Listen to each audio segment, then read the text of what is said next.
آج جب کہ ہم اس مجلس کا آغاز کر رہے ہیں تو ابھی کچھ دیر پہلے یہ اندوہناک خبر موصول ہوئی کہ خادم القرآن، خادم قوم و ملت، بزرگ عالم دین، ہم سب کے لیے محترم اور امت کے عظیم محسن حضرت مولانا غلام محمد صاحب وستانوی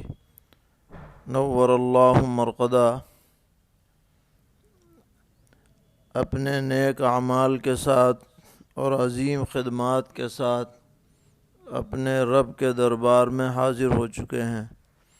انا للہ و انا الیہ راجعون، رحمہ اللہ تبارک و تعالی رحمتا واسعہ۔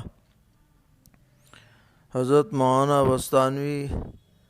اس دور کی عظیم شخصیت ہے اور انہوں نے انتہائی جانفشانی اور محنت اور جد و جہد کے ساتھ امت کی ترقی اور دینی اور دنیاوی ہر اعتبار سے اس کے عروج کے لیے جو کوششیں کی ہیں وہ تاریخ کے صفحات پر سنہرے حروف سے نقش رہیں گی۔ خاص طور پر قرآن پاک کی صحت اور تجوید کے ساتھ قرأت اور تعلیم کے سلسلے میں ان کی خدمات ہمیشہ یاد رکھی جائیں گی۔ انہوں نے جو مسابقات کا سلسلہ پورے ملک میں بلکہ بیرون ملک میں بھی جاری فرمایا، اس سے علاقے میں قرآن پاک کو صحیح پڑھنے کا ذوق پیدا ہوا، ایک دوسرے سے آگے بڑھنے کا شوق پیدا ہوا، مدرسوں کے اندر نورانی قاعدہ باتجوید پڑھانے کا ایک مزاج بنا اور اچھے لہجے کے ساتھ قرآن پاک پڑھنے والے حفاظ اور قراء پیدا ہوئے۔ یہ سب ان کے نامہ اعمال میں وزن کا اور اضافے کا سبب بنے گا۔ اسی کے ساتھ ساتھ انہوں نے اپنے بزرگوں کی سرپرستی میں خاص طور پر عارف باللہ حضرت مولانا قاری سید صدیق احمد صاحب باندھوی رحمۃ اللہ علیہ، جن کے آپ خلیفہ اجل بھی تھے، اور رئیس العلماء حضرت مولانا عبداللہ کاپودری صاحب رحمۃ اللہ علیہ، جن کے آپ چہیتے شاگرد تھے، تو ان کی سرپرستی میں آپ نے بالکل ایک بنجر علاقے میں عکل کنواں، جو ایک دور دراز کا علاقہ تھا، وہاں ایک دینی ادارے کی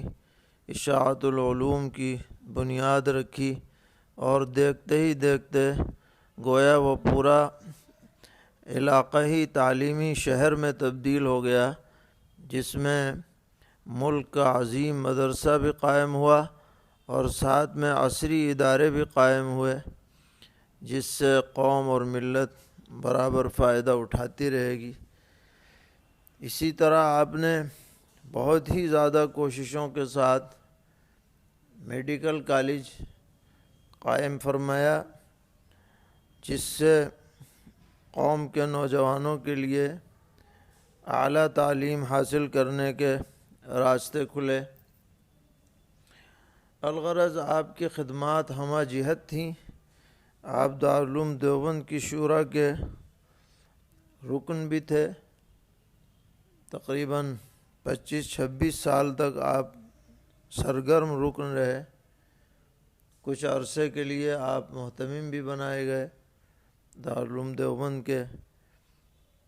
الغرض آپ کی خدمات کا دائرہ بہت وسیع تھا، بہت باحوصلہ باہمت شخصیت تھی، اور لوگوں کو آپ پر کامل اعتماد بھی تھا۔ اللہ تعالیٰ نے ذرائع اور اسباب بھی عطا فرمائے تھے۔ ہماری دلی دعا ہے کہ اللہ تعالیٰ حضرت کے درجات کو بے حد بلند فرمائے، حسنات کو قبول فرمائے۔